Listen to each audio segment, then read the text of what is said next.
This is a regular meeting of the Board of Trustees of the New York Fire Department Pension Fund and New York Fire Department Life Insurance Fund. It's December 14th, 2016.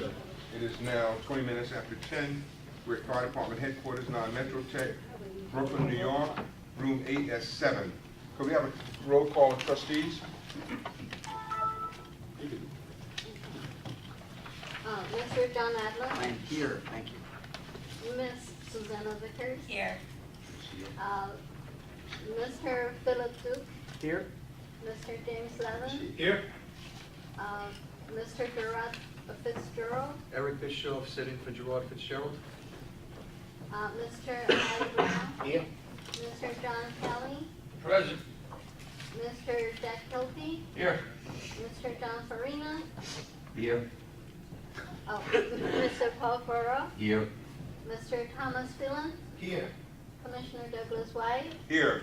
We have 24 votes and a quorum. We may start the meeting. The first thing we're going to do is approval of the minutes.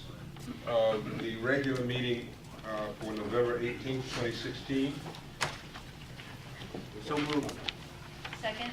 Any objections? Hearing none, motion carries. The investment meeting, October 19th, 2016, executive session, part 2, which is 1:50 p.m. to 2:30 p.m. So moved. Second. Any objections? Hearing none, motion carries. Okay, now we're going to do it's a special order of business, and then after that we'll do a resolution. Okay.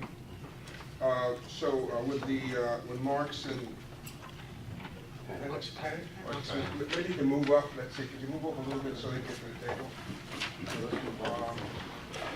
We want to make a presentation.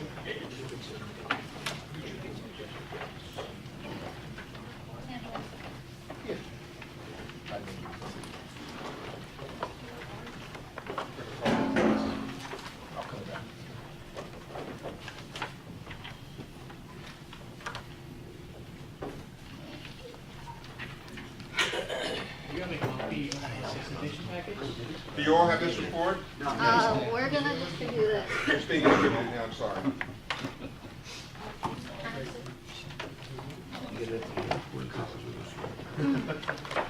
Hold on for a second.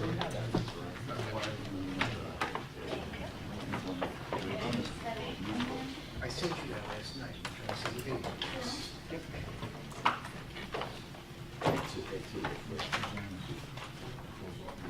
Do you guys have this? I have the Big Falls plate.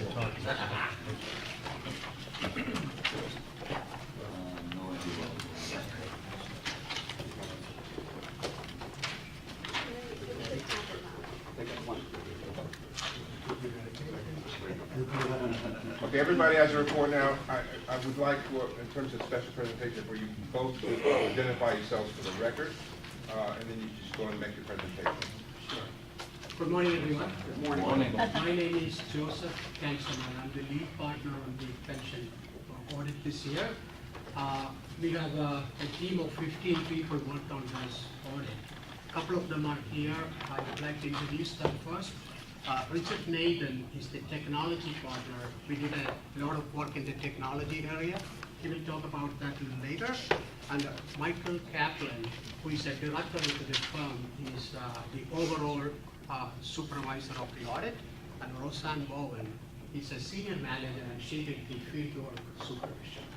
Okay, so you all have this package. As you know, this is our first year. So Marks Panel, I thought maybe 1 second I would give a background on Marks Panel. Marks Panel is the 34th largest firm in the US. And we work with several city agencies, and also we work with all other pension plans of the city. This is our first year, so generally speaking, first year audit has some learning curves, so that could be a difficult audit, but I can say that the audit process really went smooth. I want to thank management of the pension plan for helping us, the accounting staff, as well as some of the internal audit staff who worked with us to complete this audit. So I'm not going to take a lot of time here. I will give you an overview of some of the required communication under the auditing standards, and also give some snapshot on some of the recommendations we are making. Okay. The package you have has 4 tabs in it. Tab 1 is the required communication. She needs to write representative. So we have a contract with the city of New York, and also we have an engagement letter with the FDNY pension fund. So that is the authority under which we performed our work. So if you turn to page number 3 here, we have a timetable which we worked with the controller's office as well as the pension fund to complete this audit. So the purpose of doing all this audit was to issue an audit opinion on the pension fund's financials by October 31st. As you know, this all get consolidated into New York City's pension plan, financial statements. So the deadline for issuing that report is October 31st. So I'm glad to say that we were able to do that and issued an opinion. The signed financials are included in here in tab 4. Now we are working on the CAFRs, which has to be signed off by the end of this month. Page 4, so our responsibility is to complete an audit, which we did. So management's responsibility is to provide us all the information and also establish internal controls, fraud prevention, for fraud deterrence and all that. So as the auditors, we go through all the procedures they established. Based on that, we have some recommendations which you will see. The pension follows the US generally accepted accounting policies. The pension plan is required to follow government GASP standards, the government accounting standards. So the plan followed that. It is consistent with last year. So if you turn to page number 5, so some of the numbers on your financial statement has significant estimates. So we are required to communicate that to you.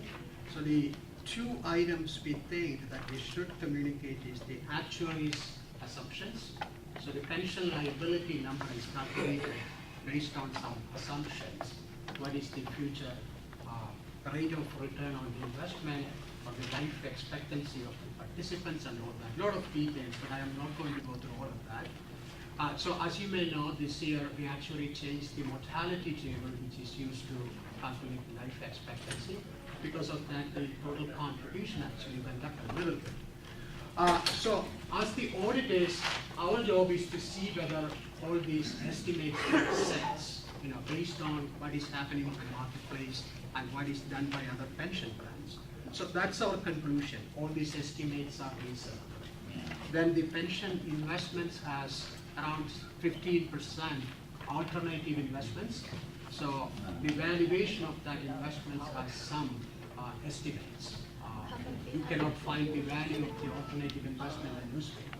So there are some parameters included there to come up with that number. So we looked at that, and it is also reasonable.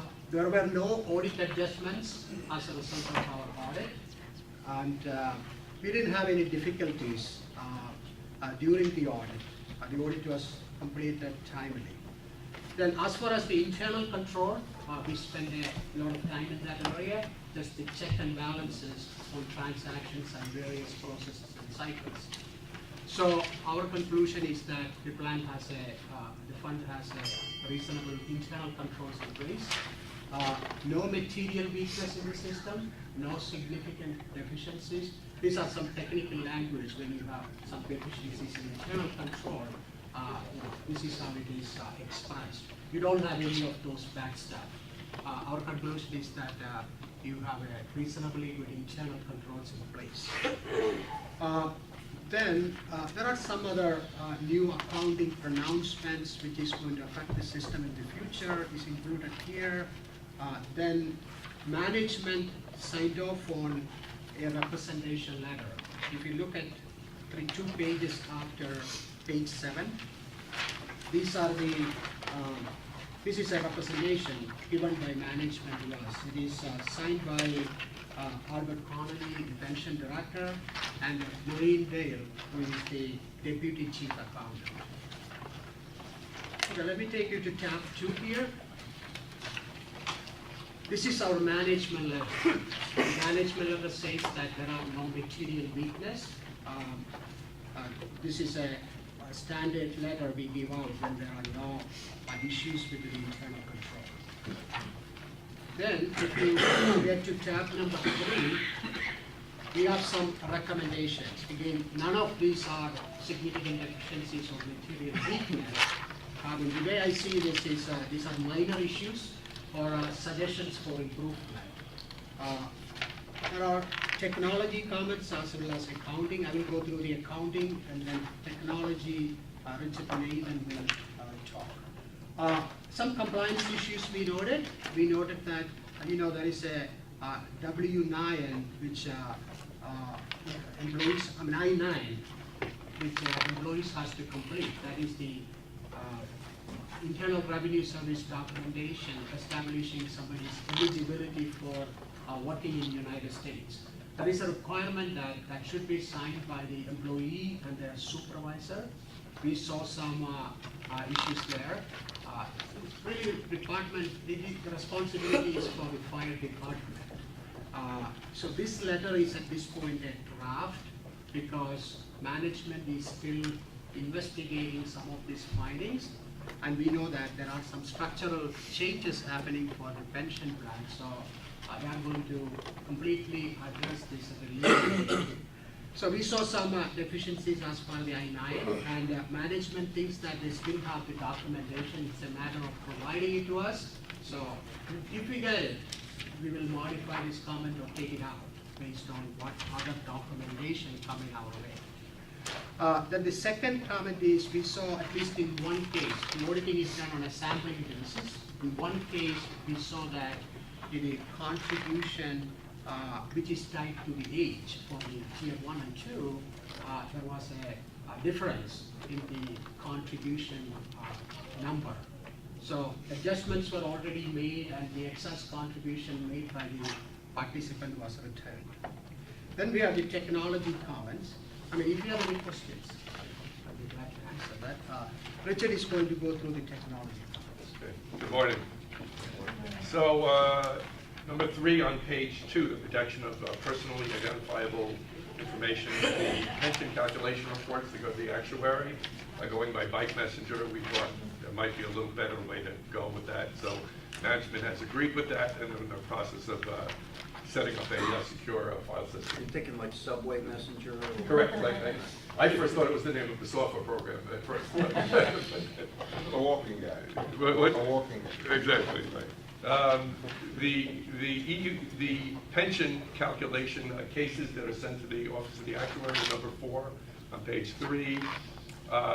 The list is incomplete, so there's a lack of ability to verify what cases are being looked at by the actuary, so they're just going to tighten up the controls on that, so they're working on that piece.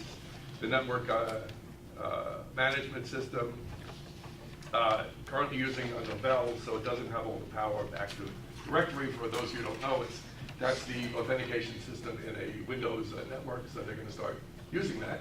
So we've agreed on that. Oversight and control of IT access to the key applications, the accounting system, which is number 6, and the EUPS pension management system.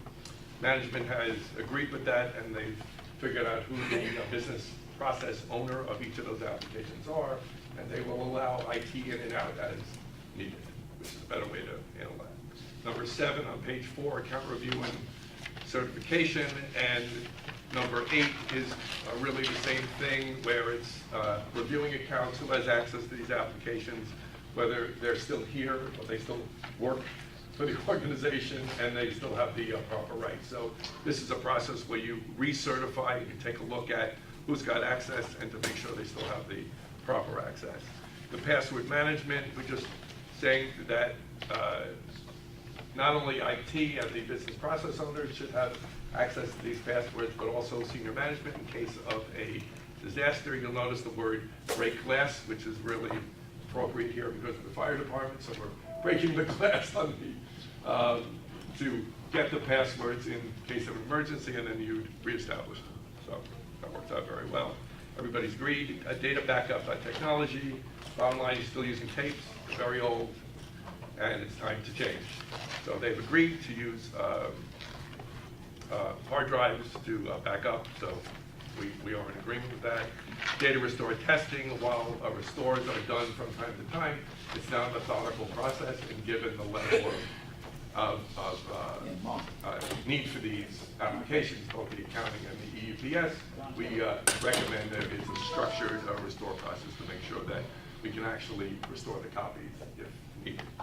And the network penetration testing, all part of cyber security. They've been doing internal penetration tests to see if they can break in internally, but you should really have an outside one done as well. They're very inexpensive, so that's worth doing. Business continuity and disaster planning.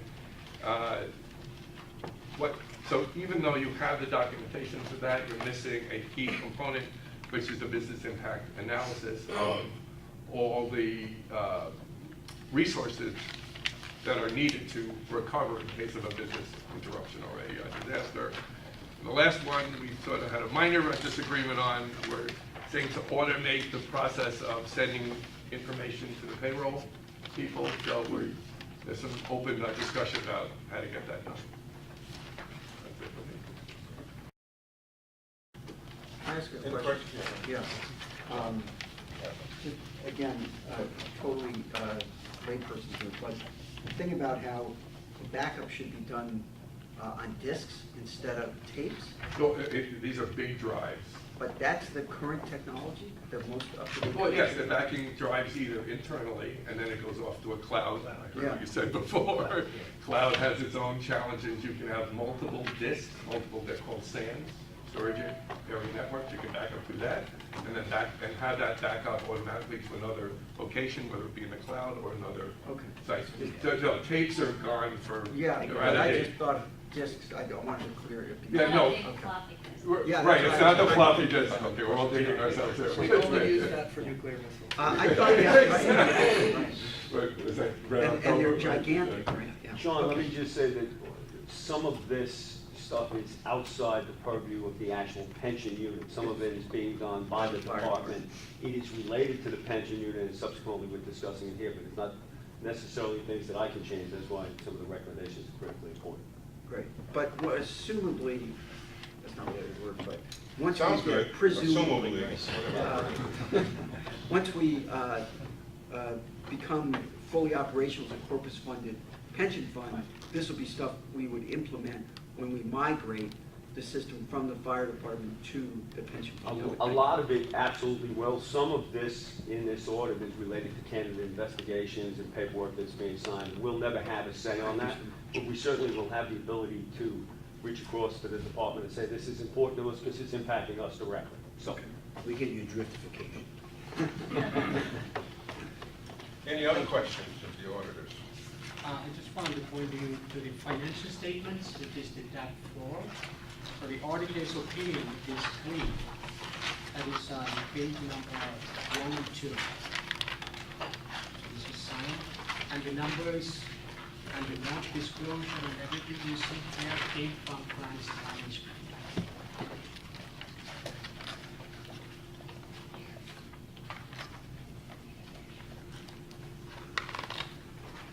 That's it. Any other questions? All right, thank you very much. Thank you. thank you for coming.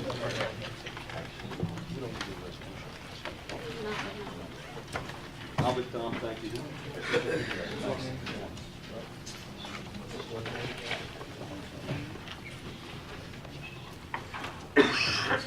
Sandy, like you say, going back. Well, I don't know about you want to be on that side. You got a better seat. You may not want to be on that side. I'm just looking at the characters. Okay, let's sort of resettle here when we're going. This is the fun side.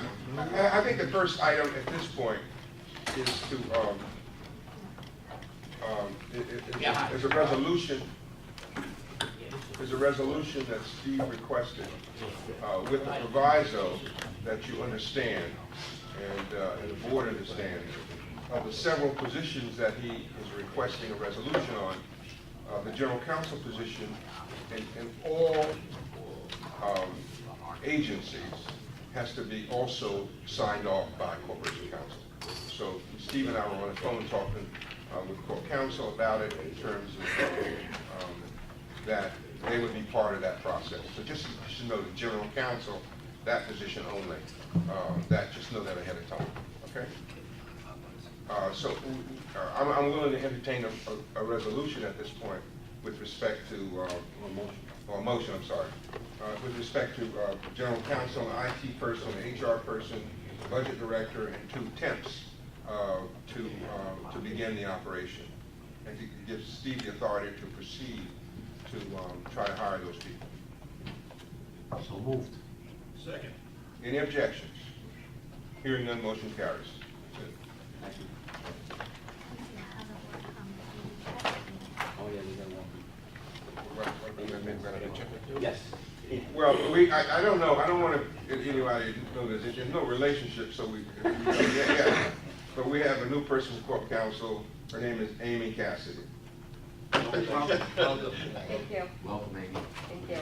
As I said to them earlier, where I come from, with a name like that, you know, there's always a relationship. Somewhere back there, that's all I can tell you. Okay. Also, John, you have you have a person. Oh, yeah, let me do that. Okay. I'd like to introduce Julianne Yanez. Why don't you stand up, Julianne? Julianne is the new lawyer in the finance department who's going to be, analyzing the cases for the mayor's office, investments. She's taking over from Marty Kleinman, who's retiring. Many of you may know Marty, who's been with the department for 14 years. So Julianne's not new to the finance department, but she's new to this work. So she's going to be attending some meetings to get the understanding of what goes on here. So, Good luck. Good Well, luck. I just want to say this, I never even met Marty Kleinman, but I will say this. If you walked in and said, I'm Marty Kleinman, Marty, I was okay. I never met Marty. I didn't. Actually, I didn't met Marty. Makes a good story. Makes a good story. Right? So let's start here. Lee, where are you? Yes. You want to start reading with A? Oh, Steve. I don't know what it is, because it never put me on. Just read that. Okay. Subchapter 2, pages 1 through 27, the board is requested to approve application for an option 4 pension benefit in the amount of $892.42 per month to Mrs. Phyllis Dunn, widow and designated beneficiary of deceased retired firefighter James Dunn. Motion to approve. Second. Any objections? Hearing none, motion carries. B, the board is requested to approve application for an option number 4-3 pension benefit in the amount of $1,362.64 per month to Mrs. Patricia Sirakovsky, widow and designated beneficiary of deceased retired firefighter Henry Sirakovsky. Motion to approve. Second. Any objections? Hearing none, motion carries. Item C, the board is requested to approve maximum pension allowance payment to retired members without an option selection, 41 cases listed on page 13 through 17. So moved. Second. Any objections? Hearing none, motion carries. D, the board is requested to approve refund of annuity savings account excess to approved benefits plan members, 27 cases listed. So moved. Second. Any objections? Hearing none, motion carries. E, the board is requested to approve refund of contributions with interest paid into the contingency reserve fund for the purchase of Chapter 548 military service, 1 case listed. So moved. Second. Any objections? Hearing none, motion carries. F, the board is requested to approve advance payments to retirees entered on the fund's November 2016 payroll, 40 cases listed. So moved. Second. Any objections? Hearing none, motion carries. The board is requested to approve payments due physicians of the Subchapter 2 Medical Board. So moved. Second. Any objections? Hearing none, motion carries. H, the board is requested to approve payments due Fink and Carney reporting and video. So moved. Second. Any objections? Hearing none, motion carries. And finally, the board is requested to approve payment due Mechanical Secretary, Inc. So moved. Second. Any objections? Hearing none, motion carries. Okay, we now, we're now going to go into executive No, session. not yet. I'm sorry, we Life- got one more life item? insurance. I'm so We sorry. need a motion. Oh, we need a motion to move, We have no resolution first. No, we're not done Pardon me? We have the SIM resolution. oh, that's right, I'm so sorry. Yep. We have a similar, you want to make the, make a motion? Okay, so I just want to thank everybody for all of your hard work and attention to thinking about our investment meeting, a common investment meeting, and how we can improve it. After discussions with, the different board members and trustees, we'd like to present the resolution that's being passed around for approval. And just to remind everyone that there are a couple of changes that are contained in this resolution that make it different from the resolution that was passed last year. So we've updated the second whereas to indicate that the meetings will happen at least 6 times per year. We all know with the business that we have and our desire to have more streamlined meetings, that we might need more frequently than that. On clause number 4, we changed the approval of the fire board to semi-annually. So this is a 6-month authorization for the SIM. And we've reduced the enrollment time from 6 months to 3 months, which was a request by one of the board members. If there are no questions, I'd like to ask for a vote in support of this resolution. I'll make a motion. Second. Are there any objections? Motion carries. Thank you. Do you know how long before the schedule comes out? It's out, right? Well, we didn't send it to you guys because you hadn't voted, but I'll ask them to send it right now. Okay, there's a step before we go to the executive session. That is, I think we need a motion to move out of the public session to the fire department life insurance fund. Keep the camera on. Is that 2016? So moved. Is there a second? Second. Hearing none, motion carries. We now, we need a motion to move into executive session. Got something else? We haven't Not done it. executive, it's the life We're insurance. in the life insurance fund. Sorry, guys. Life I know I'm on camera, but I apologize to everyone. We're supposed to, so. We got one more, one item. We voted, don't get it involved.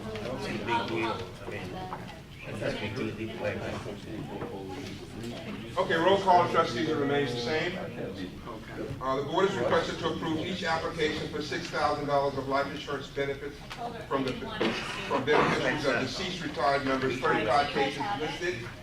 So moved. Is there a second? Second. Any objections? Hearing none, motion carries. Okay, now we're I don't want to talk about it. Now, we have concluded the life insurance fund meeting, and we now move into executive session for the purpose of deciding disability cases. Do I have a motion? So moved. Is there a second? Any objections? Hearing none, motion carries. You may now turn off the camera. Who needs an update